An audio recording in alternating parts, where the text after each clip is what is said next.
The season has started perfectly for Audi Sport UK. In their first race at Sebring in Florida, they finished first and third. But the team are cautious about being too optimistic. The winning 28 car got lucky in Sebring and made the most of it. The third-placed 88 car was less lucky, but they fought hard for their podium finish. But Sebring was seen merely as a test race, and an entire season of racing in Europe is about to start. So the celebrations are short-lived. The first stop is the Le Mans test weekend. It's a beautiful sunny day at the end of April in France, and all the major teams are gathered at Le Mans to run their cars on the fabled circuit. This is where the carnival that is the Le Mans 24-hour race begins. It's not all about times and tyres. On the Saturday, there's also plenty of glitz and glamour. Out of the cars, the drivers are all friends, and they enjoy basking in the sunshine and playing to the cameras. Okay, you ready? Pierre, come up a little bit, Pierre. That's good, right there. Okay, all right, eyes up.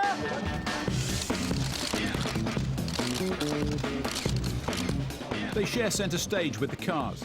Gleaming Audis, Ferraris, Porsches and Morgan all line up for the official photographs. For a day it's all sunshine and smiles, but tomorrow the hard work will begin. Because Le Mans is made up of public roads, this is the only time that the circuit is open to the teams, apart from the race itself. It's their only chance to gain the knowledge that they need to set the car up for the race in June.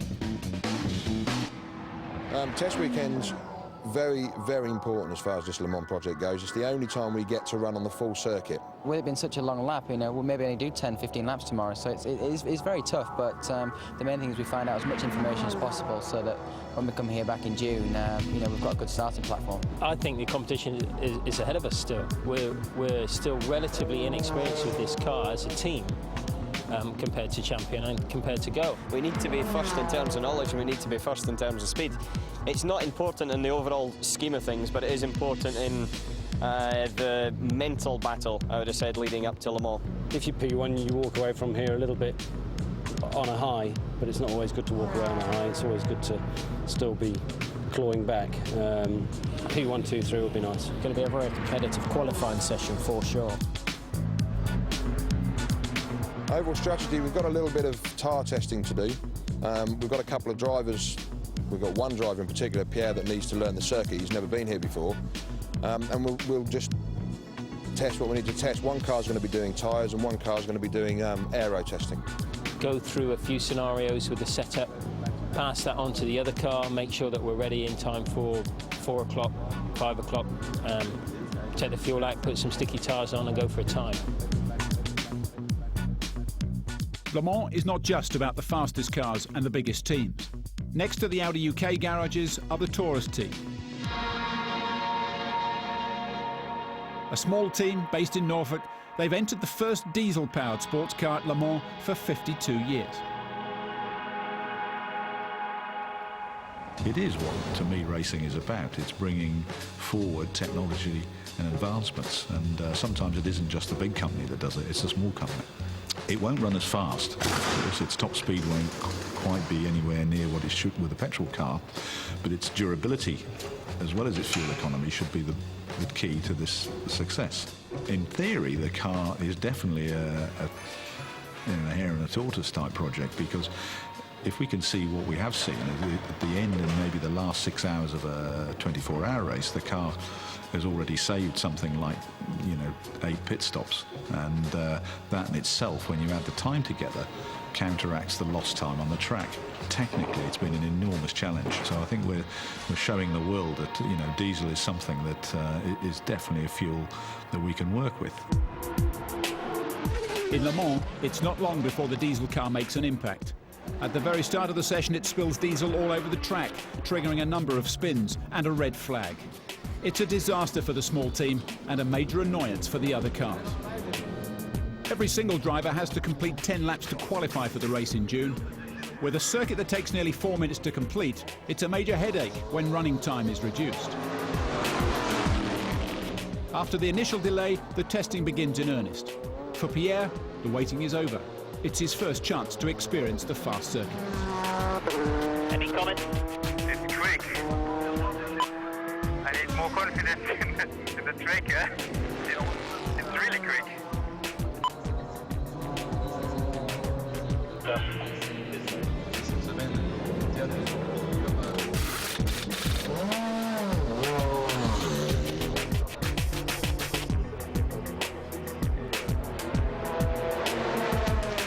Still feels fine. Brakes still a little bit to the front. I went slightly more to the rear on the bias. It was still locking the inside front wheel into some of the slower stuff. Everything else feels okay. The session went quite well for me. You know, the times on the old tyres was very, very quick, and we put a new rubber on, and the split times were really quick as well. I mean, they were quick enough to be challenging for the first position, but unfortunately, every single lap I caught traffic.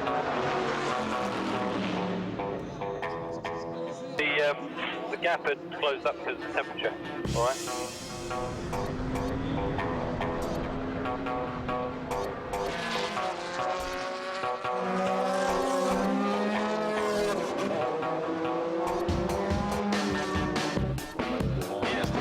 The Audi UK team works steadily through their tyre and aero programs, and all the drivers take their turn to get a feel for the car and the track.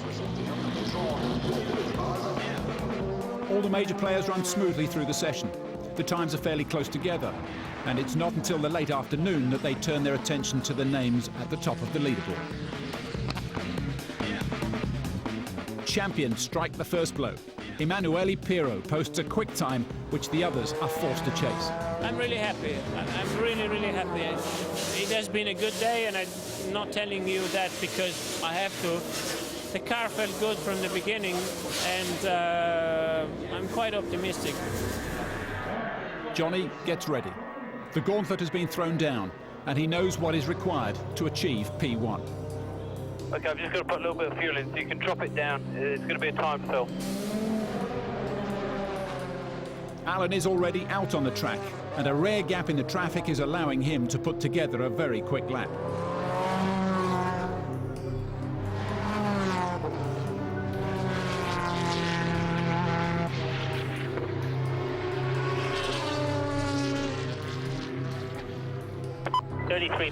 Good effort. Bring it in. Alan gets P1, and it's now up to the others to chase him. But Johnny is still behind Pirro and Tom Christensen in the Go Audi.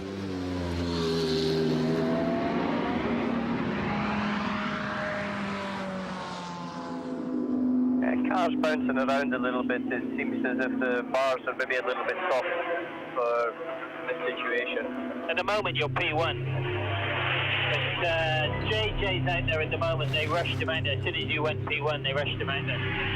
It's more important for, I would say, our egos and to put one over in the opposition than necessarily for the actual race itself. But today we did a lot of good work, and I think we've got a reasonable balance to come to the race in June. It's not perfect, and we do have to make it a little bit better, but overall I think we had a pretty strong race, and to be quickest is nice. Johnny is still running, but the session is about to close. There's barely enough time for one more lap as he starts his last run. The radio remains silent. Everyone waits.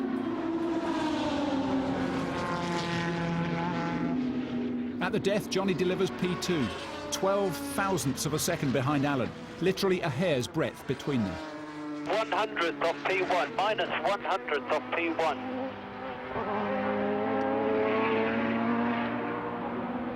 Eight hours of running, and it all happens at the end. It's to come here to do this, you know, the team's still so young. It's just a very good start. Obviously, when we come back in June. In the UK garage, it's all smiles, but it's been a tough day for some of the others. Difficult. We ended up with a fuel seal breaking, which leaked some diesel fluid into the oil. Which you can imagine caused quite a few problems. Coming to Le Mans with a new project like that is always a lot of pressure, and there's a lot of risk to it. And but you know, our learning curve's been vertical for the last 8 hours. The team have worked hard, and it's been a long day. But there's no time to rest. Now they have to pack up and travel to Monza for the start of the Le Mans Endurance Series.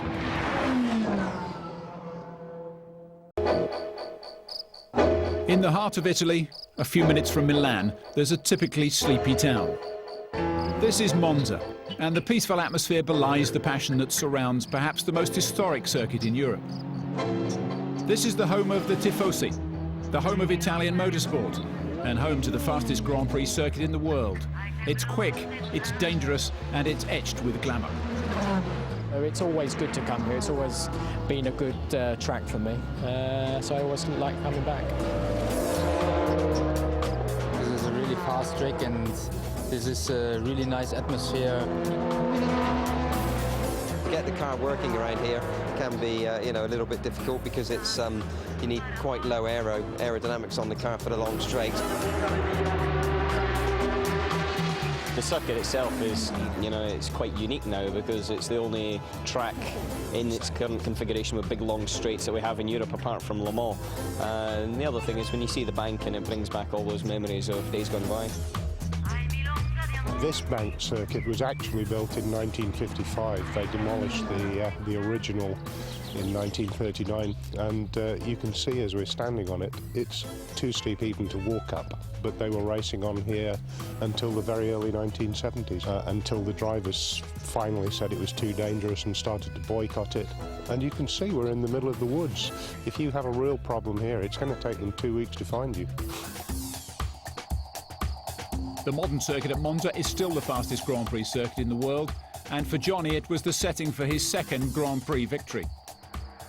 You'll use the curbs here, which are quite violent when you go over them. You know, it's quite bouncy, but because of the speed, it actually carries you over those without a problem. And as we go down the straight here, you know, you're probably doing a good 170 before we actually come up to the second chicane itself. But be very clean, especially on the exit. It's very important to get that extra speed by being clean and, again, using the curb on the outside. So as we come under the bridge, a Formula One car, you're probably doing about 180, I would imagine, something like that. Sports car, 160.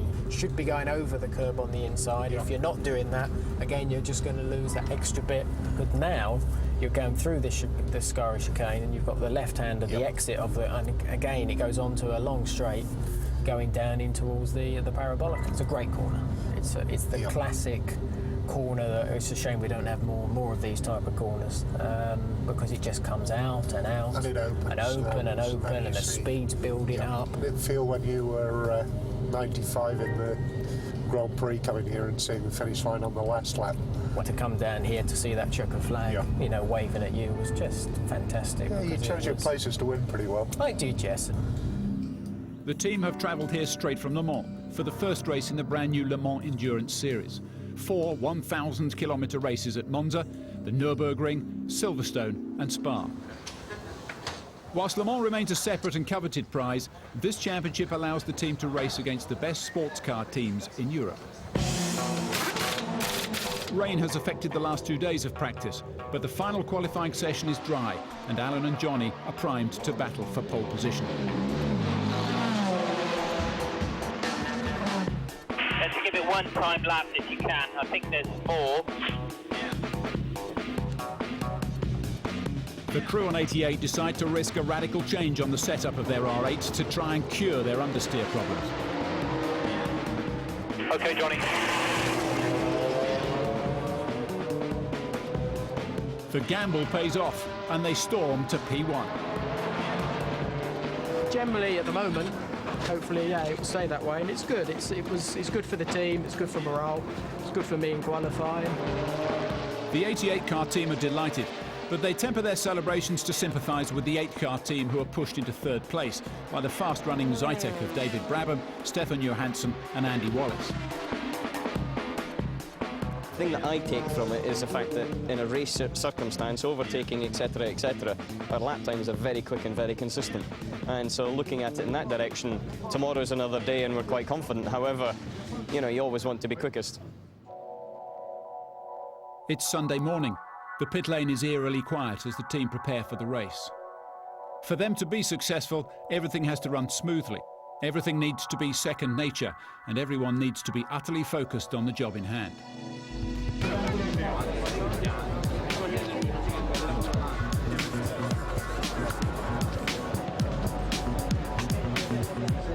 As the afternoon approaches, the pit lane begins to buzz. The fans pour in and the atmosphere builds steadily until just before 1 o'clock, when everyone assembles on the grid.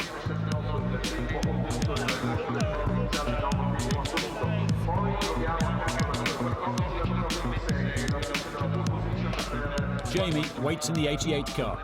It's his first time at the front of the grid, and the weight of expectation of the entire team is on his shoulders. The formation lap starts, and every single crew member is watching the monitors, anxiously waiting to see what this inaugural championship race will bring. Just to confirm, every time the car comes in, even at the end of lap 1, it will refuel. Green, green, green, green!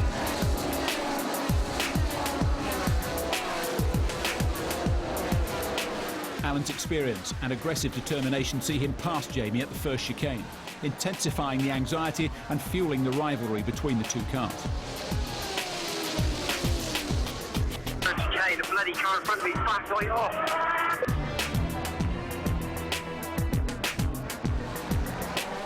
Possible to have my board any time during the stint. What are you supposed to be doing the board on car 8?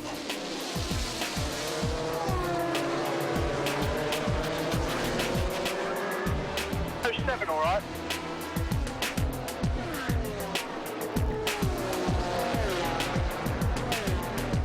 The Zytek car is running very fast in second. With Andy Wallace at the wheel, it harries Alan for several laps. The first car to pit is the Zytek. As suspected, their fuel consumption is not as good as that of the Audis, and they lose further time with a slow stop. This lap, pit this lap. Tires, yeah. 88 pits next, and a smooth, fast stop puts them back out in second. They're soon followed by the 8 car. Another slick stop sees them hold on to the lead. Fuel only, I'll be a nice quick one. Fuel only. Slow lap, big traffic. Yeah, you're getting quite a lot of coverage on the TV. I can see you quite a lot. Everything settles back down, but suddenly the picture changes. A big smash on the main straight brings out the yellow flags. The 88 car is able to pull straight into the pits, change drivers, and pull out again, right behind the pace car. Oh, pit now, Jamie, pit now, pit now. Gone out, Alan, pace car's gone out. It's big shunt on the main straight. There's a yellow flag, pace car is out, pace car. Map 2. Davies is coming to the pits. And they're changing to Herbert. I think I'm going to bring you in, change the tyres, fill the fuel. The 8 car is less fortunate. The call comes as Alan is at the Parabolica, and it takes another lap before he is able to come into the pits. When he does, the pit lane is already crowded with other cars. For a moment, the well-organised team look flustered. The well-rehearsed script has been torn up. They know they have to get the situation under control, and fast. Let's get the fuel on. Back further, we're going to go back further. Into the car. No problem, don't worry. Keep cool. Okay, they're just going back with the Celine now. It's still free. Sorry about this. Bit of a mess. Go, go, go, go. Everybody well done. I know that was a difficult one. Just give me a bit of information where the position of the cars are. Don't worry about the time lost. I'll get that back. That's my job. The chase is now on. At this early stage of the race, there is still time for everything to change again. Alan has remained in the 8 car and is focused on closing the gap that exists between him and Johnny, who is now leading the field in the 88 car. And I need the lead map. I need the lead map. If you can't pass Herbert, I need the lead map. By conserving fuel, he is able to stay out for another lap and retakes P1 while Johnny pulls in for a second pit stop. There's no way from the car here. Get the tyres away from the car. We're not going to do a tyre stop. Just get ready. Get ready. Away from the action, Dave Morton at RaceMet is closely monitoring the radar that tells him when and where it will rain this afternoon. This information can give the team a crucial edge. Okay, the race so far hasn't really been affected by the rain, but to the north of Monza right now, we've got about 5 or 6 various storm clouds starting to brew, one of which is en route to the circuit and should be here at about 1800 hours, which is before the end of the race. After 3 hours, Alan has drawn out a lead. He hands over to Pierre. The young rookie who drove so well in Sebring is now under the fiercest of pressure from his own sister car. Johnny closes with every lap, Pierre is battling with the traffic and still trying to put in fast lap times. Johnny finally has Pierre in his sights and then pulls off the most outrageous overtaking manoeuvre, driving onto the grass to take the lead as Pierre negotiates a slower Ferrari. There are no team orders, no quarter is asked and no quarter given. It's close. Pierre tries to close the door. The cars touch, but the lead is lost and Johnny is away. But as the drivers focus on their race, another factor is coming into play. It's 5:59 in the afternoon and rain is starting to fall, just as Dave Morton predicted. Rain between turn 4 and 7. Rain between turn 4 and 7. We are ready with fuel and tyres. Got wets ready, I've got wets ready. Johnny, if you think we're ready for wets now, come in. Pit this lap if you think we're ready for wets. We are ready.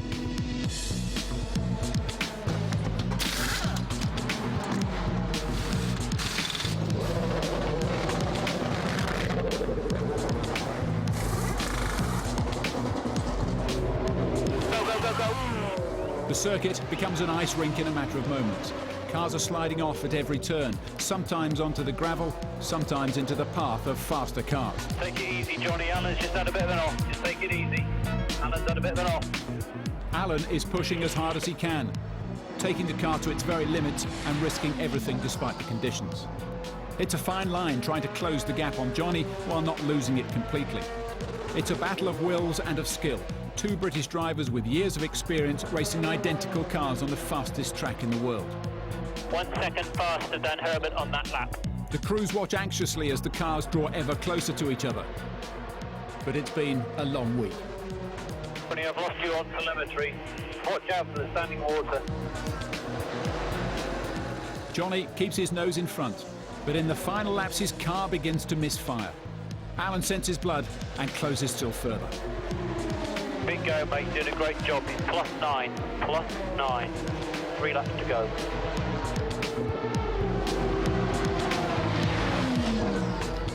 But 1,000 kilometres are up.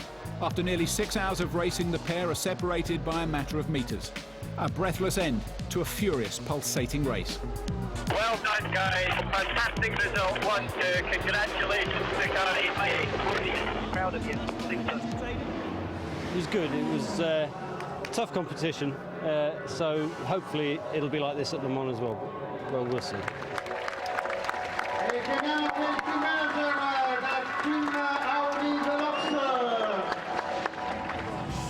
Unbelievable, yeah. It's definitely better in the car than watching on the pit wall, I can tell you, because I just couldn't watch. I was just thinking, oh, you know, is this the last lap? Is this the last lap? Johnny overtook Pierre on the grass. I mean, come on.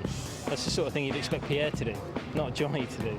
Yes, I did a bit of grass cutting, which was quite interesting. He did sort of move around a couple of times, but I came back off on the tarmac and it was fine. And then I still had enough momentum to be, you know, level with Pierre. And then it was, you know, was able to pass him, which was great. They were both really, really working right to the checkered flag. I mean, there was nothing in it at the end, and those boys earned their keep today.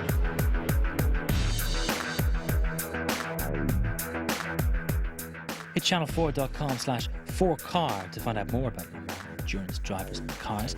Plus, enter the competition to win a behind-the-scenes DVD of the Audi drivers at Sebring. Next, Transworld Sports.